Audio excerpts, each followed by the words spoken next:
I'm your host, BKP, and we're back. We're North Georgia's only live online morning show. And, you know, I'm not going to get off the healthcare right now. I mean, I'm going to get away from the healthcare for just a minute, just a minute. And let me do a couple more. We're going to talk Georgia politics now. Hold on just a minute. I forgot to pull up.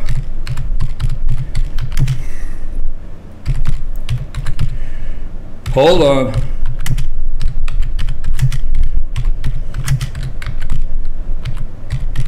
I had this article up earlier and I accidentally clicked off of it. Now the fundraising is coming in on who's raising what in the Georgia governor's race. And State Senator Mike Williams, put him up there. State Senator Mike Williams has actually come right out. And I mean, he's going right after Casey Cagle. Now, Casey Cagle, let me show you Casey Cagle. Show me Casey Cagle there for a minute. Mike Williams there's the lieutenant governor running for governor of the state of Georgia, Casey Cagle. Now, I do not know Casey Cagle. I mean, I know him. I've been to the Capitol. I've seen him, but I've never sat down and had a conversation. Now, Mike Williams, I interviewed 2 weeks ago. I have had, you know, I have never met Jordan Hill. Or Hunter Hill. I've never met Hunter Hill. Put Hunter Hill up just so we can go through them all. I've never met Hunter Hill, candidate for governor there, state senator.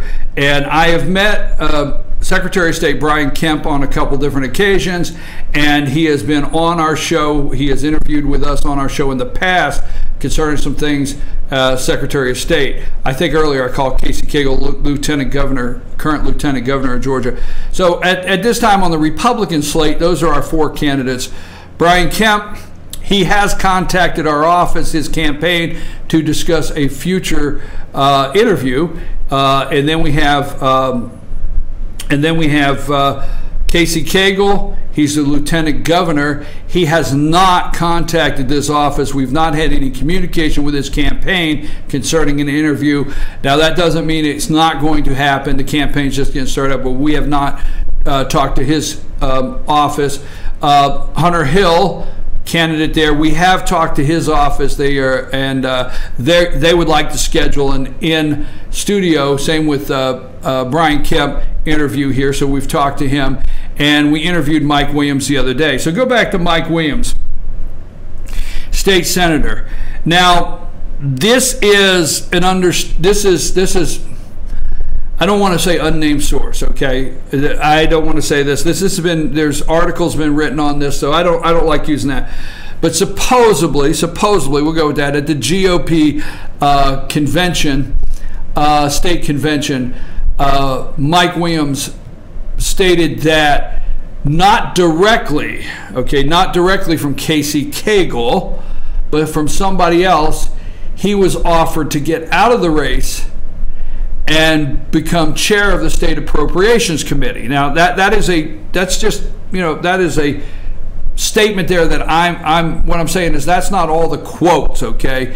I don't want to mess that up, but the understanding is very public that Mike Williams has made the comment that he was offered to by somebody, allegedly it's thought to be from Casey Cagle, and this was at the state GOP convention. Get out of the race, and we can make you the chair of the Appropriations Committee down there in the Senate. So things have taken place between him, all right, Mike Williams, and Casey Cagle. Something's happened I'm not really aware of. But today, put up Casey Cagle one more time. This is the lieutenant governor of Georgia running for governor. Casey Cagle right there is the guy he's going after. So Mike Williams is holding a press conference today. And what he said he's going to do is he's going to highlight, okay? He's going to highlight the reprehensible acts of Casey Cagle. I mean, that's the press conference. It says it right there, 2 o'clock today at the Capitol. Mike Williams is going to address reprehensible acts of Casey Cagle. So we'll see at 2 o'clock today. So that's that. Now, on the campaign side of that, I do not have the Democrat slate up as of yet, but on Mike Williams, or you have Casey Cagle. Stay there. Let me find Casey Cagle. Casey Cagle has raised more than $2.7 million from about 1,200 donors. His bid also will also benefit from another fat bank account, the Georgia Conservatives Fund, and this comes from the AJC, I'm not saying that, a fund long run by Cagle's top allies, but with no official link to his campaign, has about $2.5 million in the disposal. So they're saying that Casey Cagle has raised $2.7 million, and he has about $2.5 in access from this Georgia Conservatives Fund. Okay, now pull up Hunter Hill. State Senator Hunter Hill. We're going on the Republican slate right now. The Smyrna Republican aimed to prove he's a top-tier candidate in the first fundraising report. The state senator said he's raised more than $1 million in the governor's race, adding in a statement that his fundraising shows that the state is ready for a conservative outside to change the way government works. The U.S. Army veteran, he's a U.S. Army veteran, has tried to position himself as a true conservative. So he has raised over $1 million. There's going to be a lot of money in this race. I mean, this is since Nathan Deal. Now the Democrats, let's not forget, the governor here the governor's house has been 16 years, has been held, Sonny Perdue for 8 and now Nathan Deal for 8. So the Republicans have held the state of Georgia, the state governor's mansion there for 16 years. Okay, some critics would say that it has really not been in true Republican hands. You know, Sonny Perdue Sonny Perdue and Nathan Deal. They're not totally considered Republicans from the old days. And just let's not go there. Don't get upset. So let's go to Brian Kemp, Secretary of State Brian Kemp. Kemp is thought to position himself as the top Republican rival to Cagle in a strong fundraising report, but with him put him within striking distance to the lieutenant governor. The first candidate to formally announce for governor, Kemp topped $1.7 million from about 1,600 donors. All right. He's running as the pro-Donald Trump candidate with the Georgia First message. He's running with a Georgia First message, and that's Brian Kemp. $1.7 million, all right? Now we get down to Michael Williams, which is holding the press conference today. Go ahead and put Michael up there.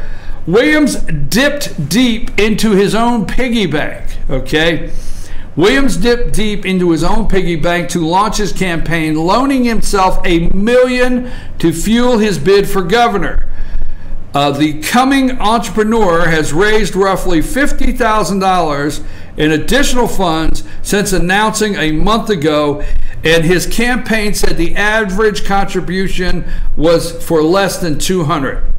Now, he's going to have to get some personal, he's going to have to get out of his personal pocket. He's going to have to get support within the state, but he has put $1 million. So on the Republican slate, everybody's $1 million plus. Now it looks like Casey Cagle is sitting in the catbird seat. Okay, we'll call it the catbird seat because he is sitting up there with possibly over $5 million. All right, so is that 5-to-1 odds? Right? 5 million he's looking at. Everybody else is in the $1 million range. Kemp is 1.7, I think that was. So there's a lot of money in this race, but Cagle definitely has the money to spend. We'll find out today at 2 o'clock what reprehensible things that Williams said Casey Cagle has done. We'll find out. I'm going down. I think I'm going down. put the camera up. Never know. I might be live. Look for us on Facebook. I might be. If the area is conducive and I can get it all worked out and I get there in time, it's going to be live. So look at our Facebook page, Fetcher News Facebook page, Twitter. Go ahead and follow us on Twitter at Fetcher News, at FYNTV, and check us out on Facebook. Find us on Facebook, okay? I'm going to take a break because that's the end of this segment. I want to set up a new segment, and we'll come back. And, you know, they laid hands on Donald Trump. Laid hands on the guy. Shouldn't that be a separation of church and state? Isn't Donald Trump state? And if the church laid hands, I don't know. Hey, crazy things have happened. Folks, we need to get back. We need to do just a little refresher course on who the DNRC and the OFA is. We're going to do that when we come back. Let's take us a break, Sam.